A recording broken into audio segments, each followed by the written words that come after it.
Hello दोस्तों, आज हम बात करने वाले हैं प्रदूषण के ऊपर, जो कि हमारे देश के मूलभूत समस्याओं में से एक है। क्या आप जानते हैं कि हर साल 70 लाख से ज़्यादा लोग सिर्फ वायु प्रदूषण के कारण मर जाते हैं।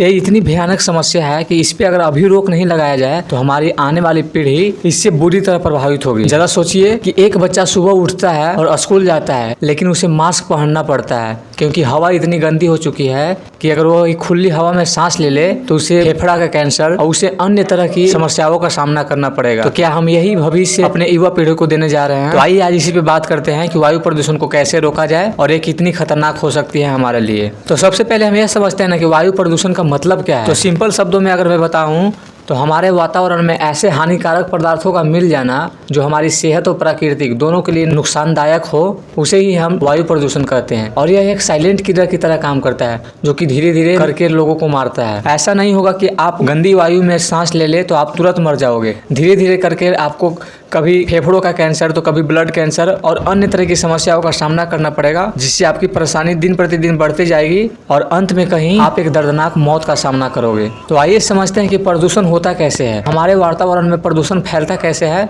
उसे जानने की कोशिश करते हैं। तो सबसे पहले समझते हैं वायु प्रदूषण को कि वायु प्रदूषण कैसे होता है। गाड़ियों का धुआं, फैटिकों का धुआं, प्लास्टिक का जलना, ट्रैफिक जाम से निकले धुआं, चिमनी से निकला धुआं और अन्य तरह की गंदगियों का वाष्प में बदलना, ये सभी कारण हो गए वायु प्रदूषण के। फिर हम बात करते हैं जल प्रदूषण। जल का प्रदूषण नदियों के स्वच्छ पानी में फैटिकों से निकला गंदगी को मिला देना, केमिकल, प्लास्टिक इत्यादि को बहती स्वच्छ नदी में मिला देना। जैसे कि अभी हालत देख सकते हैं दिल्ली में बहती यमुना का, यूपी बिहार में बहती गंगा का, कैसे स्वच्छ पानी को लोगों ने इतना गंदा कर दिया है। तो आइए तीसरा पॉइंट समझते हैं, वो है भूमि प्रदूषण। ये कैसे होता है? जगह जगह पर लोगों द्वारा फैलाया गया कूड़ा कचरा, प्लास्टिक और जगह जगह पर लोगों द्वारा डंपिंग ग्राउंड बना देना। लोग घूमने जाते हैं तो अपने साथ जो कचरा ले जाते हैं वो वहीं पर छोड़कर और वापस अपने घर को चले आते हैं, लेकिन वह जगह तो प्रदूषित हो जाता है ना। फिर बात करते हैं ध्वनि प्रदूषण की। तो गाड़ियों का हॉर्न, मशीनों का तेज आवाज, DJ, traffic jam, loudspeaker, इन सभी से उत्पन्न ध्वनि के कारण हमारा ध्वनि जो है वो प्रदूषित हो रहा है,